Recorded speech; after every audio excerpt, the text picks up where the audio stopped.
প্ৰথমতে মই নমস্কাৰ জনাইছোঁ।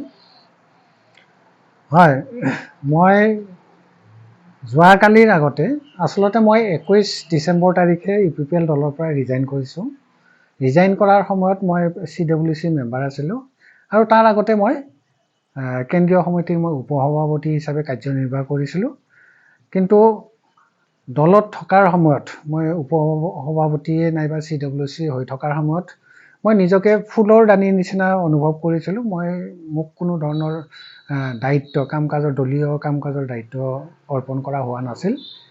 সেইকাৰণে মই অকণমান অতিষ্ঠ হৈছিলোঁ আৰু যেতিয়া মোক VPৰ পৰা ভাইচ প্ৰেচিডেণ্টৰ পৰা CWCলৈকে মোক যেতিয়া নমাই দিলে সেই কথাটো মোৰ মনত অলপ আঘাত দিছিলে আৰু তেতিয়াৰ পৰাই মই UPPL দলটোৰ প্ৰতি মোৰ কিছু অনীহা আহিছিলে।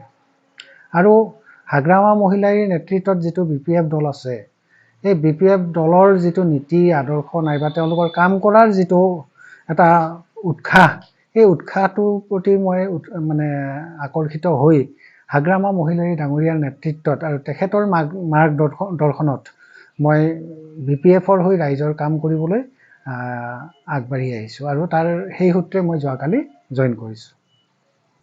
চাওক, প্ৰথম অৱস্থাত মোক যেতিয়া খুব সাদৰেৰে মাতি নিলে যে পৰিৱৰ্তনৰ স্বাৰ্থত আপুনি আহক, আমাৰ দলত কাম কৰক, আপোনাৰ উপযুক্ত মৰ্যাদা আমি দিম, পদমৰ্যাদাই হওক নাইবা অন্য মৰ্যাদাই হওক আপুনি পাব, ইত্যাদি ধৰণৰ কথাৰে মোৰ ওচৰত আহিছিলে প্ৰস্তাৱ লৈ বহুকেইজন বিশিষ্ট ব্যক্তি আহিছিলে। তেখেতসকলৰ নাম মই আজি নকওঁ বাৰু।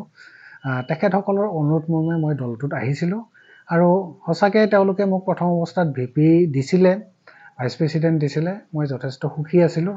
কিন্তু ভাইচ প্ৰেচিডেণ্ট হৈ থাকোঁতেও মোক কোনো ধৰণৰ দলীয় কাম কাজত তেওঁলোকে অন্তৰ্ভুক্ত কৰা নাছিলে। যাই হওক, তেওঁলোকে পিছত মোক এই VPৰ পৰা ভাইচ প্ৰেচিডেণ্টৰ পৰা CWCলৈকে অৱনমিত কৰিলে পদমৰ্যাদাটো। তাৰ কাৰণ হিচাপে মোক কোৱা হৈছিলে যে তেওঁলোকৰ যিখন সংবিধানখন তেওঁলোকে এমেণ্ড কৰিছে। এমেণ্ড কৰাৰ ফলত আগতে মোৰ কাৰ্যকালত 25জন আমি VP আছিলোঁ, ভাইচ প্ৰেচিডেণ্টছ আছিলোঁ আৰু তেওঁলোকৰ এজ পাৰ এমেণ্ডেড কনষ্টিটিউশ্যন তেওঁলোকৰ মাত্ৰ 5জনহে VP থাকিব পাৰিব। গতিকে এই 5জনৰ ভিতৰত মই কোৱালিফাই কৰিব নোৱাৰিলোঁ ডেফিনেটলি। সেইকাৰণে মোক তাৰ পৰা VPৰ পৰা অৱনমিত কৰি মোক CWCলৈকে স্থানান্তৰ কৰিছে। বৰ্তমানৰ যিখন চৰকাৰ, UPPL, BJP নাইবা GSPৰ যিখন সন্মিলিত চৰকাৰ, তেওঁলোকৰ আঁচনিবিলাক চাবলৈ ভাল, শুনিবলৈ ভাল, কিন্তু তাৰ যিটো কাৰ্যকৰী কৰাৰ ব্যৱস্থা এইটো খুব সন্তোষজনক নহয়, ভাল নহয় বুলি একেষাৰে ক'ব পাৰি। তেওঁলোকে অকল TRPৰ কাৰণে কাম কৰে। তেওঁলোকক TRP লাগে, ডাঙৰ ডাঙৰ হোৰ্ডিং পোষ্টাৰ আঁৰিছে ঠিকেই, কিন্তু ইয়াৰ যিটো কাৰ্যকৰীকৰণ সেইটো কিন্তু খুব নিম্নমানৰ হৈছে, একেবাৰে হোৱা নাই বুলি ক'লেও ভুল হ'ব। তেওঁলোকে যিবিলাক আঁচনি এতিয়া বৈশ্যমুতি 1, বৈশ্যমুতি 2 ইত্যাদি ধৰণৰ তেওঁলোকে নতুন নতুন আঁচনি ওলাইছে, এইটো নামটোহে সলনি কৰা হৈছে।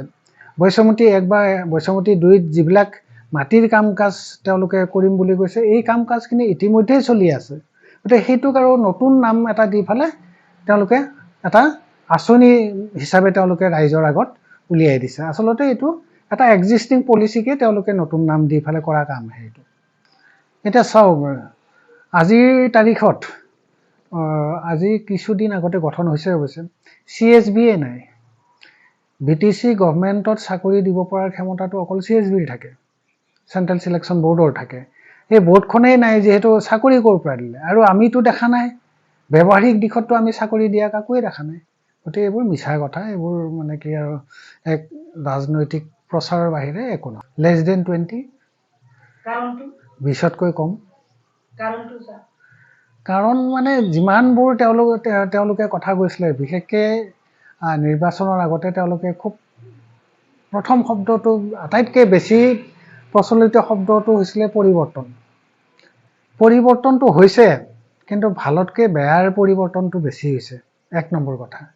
আৰু দ্বিতীয়তে প্ৰমোদ বড়ো ডাঙৰীয়াই সদায় এটা কথা কৈ আহিছিলে, সম অধিকাৰ, সম উন্নয়ন, সম বিকাশ আৰু লগতে জনগোষ্ঠীয় সন্তুষ্টি অৰ্থাৎ কমিউনিটি হেপিনেছ প্ৰতিটো জনগোষ্ঠীকে তেওঁ ডেভেলপমেণ্ট বোৰ্ড গঠন কৰি দিম এনেকুৱা ধৰণৰ তেওঁ এটা কথা কৈছিলে মানে এটা প্ৰতিশ্ৰুতি দিছিলে এই সকলোবোৰ তেওঁ কৰিব নোৱাৰিলে মিছা কথা ক'লে গতিকে ইয়াৰ পিছত ৰাইজ সন্তুষ্ট হ'ব বুলি কেনেকৈ ক'ব কাৰোবাক আজি কেইজনমান মানুহক 5,000 টকা কেইটামান আত্মসহায়ক গোটক 25,000 টকা এনেকৈ দিয়েতো আৰু সমাজ এখন হেৰি কৰিব নোৱাৰে মানে উত্তৰণ কৰিব নোৱাৰে সমাজ এখনৰ গোটেই BTC অঞ্চলটো উত্তৰণ কৰিব লাগিলে কাম কাজ কৰিব লাগিব যিমানবিলাক তেওঁলোকে চুক্তিত আছে বুলি কৈছে বহু ধৰণৰ অফাৰ আছে বুলি কৈছিলে কিন্তু সেই চুক্তিবিলাক আমি আজিলৈকে কাৰ্যকৰী হোৱাটো দেখা নাই গতিকে মই মানে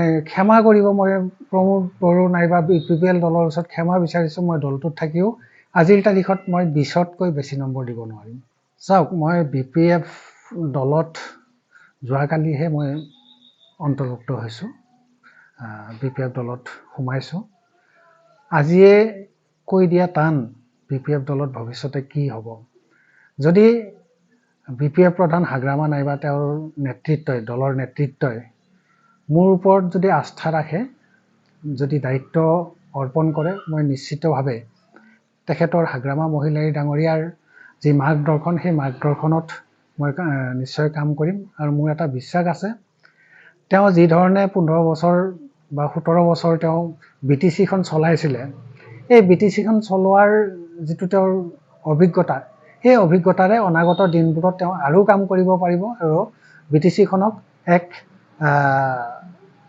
মানে উচ্চ শিখৰত পদাৰ্পণ কৰাব পাৰিব বুলি মোৰ বিশ্বাস আছে क'क्राझार सहरनि जेडी र'डजों नांजाबनाय पुलिस पइन्ट साखाथिनि MRM मेम'रियेल हस्पिटालाव बेराम सोखानो हानायनि गोबां खाबु दं 24 घन्टा सार्जन एभेलेबल मोनगोन आरो लोगोसे दंबावो माखासे सिबिथायफोर जेरै मोनफ्रोमबो रबिबार बारायाव इउर'लजिनि सिबिथाय मोनफ्रोमबो रबिबाराव इनफार्टिलिटिनि सिबिथाय मोनफ्रोम दाननि नैथि आरो ब्रैथि शनिबाराव डार्मेटोलजिस्टनि सिबिथाय दानाव खेबनै कार्डिय'लजिस्टनि सिबिथाय बेजों लोगोसे ICU NICU हिस्ट'पेथ'लजिनि सुबिदा दं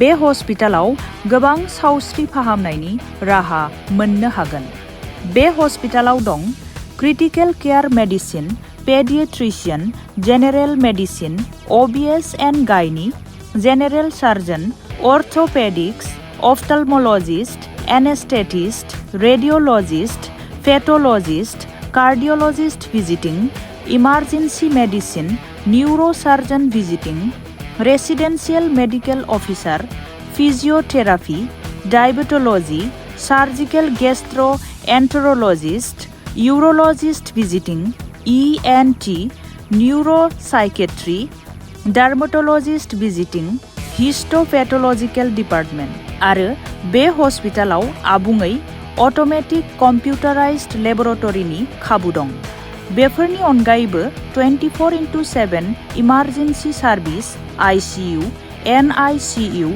USG CT scan x ray ECG pharmacy casualty operation theatre सिबिथायनि गोबां खाबु दं बांसिनै मिथिनो थाखाय कल खालाम 9365502048 9854081 948